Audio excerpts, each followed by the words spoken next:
В разгар курортного сезона сотрудники ГИМС МЧС Абхазии проводят регулярные рейды по проверке технического состояния и наличия прав на управление маломерными судами. На этот раз было проверено 5 судов, 3 из 5 соответствовали нормам судовождения, да и с документацией не было проблем. А вот по 2 остальным возникли вопросы.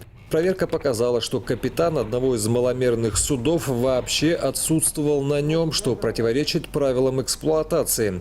Сотрудники ГИМС предупредили команду судна и выписали штраф. На другом плавучем средстве у судовладельца отсутствовали права на управление маломерным судном. На сей раз спасатели ограничились предупреждением. При повторном нарушении судовладелец будет привлечен к административной ответственности.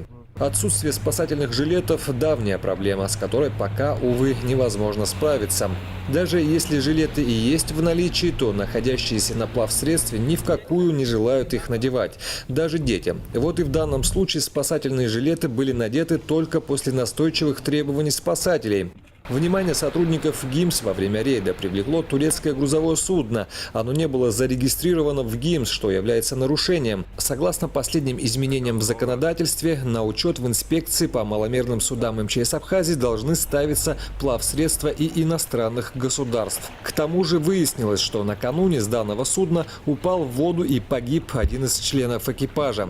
По данному инциденту правоохранительными органами ведется следствие. Что же касается непосредственно самих рейдов, то сотрудники ГИМС продолжают проверять суда по всей территории республики.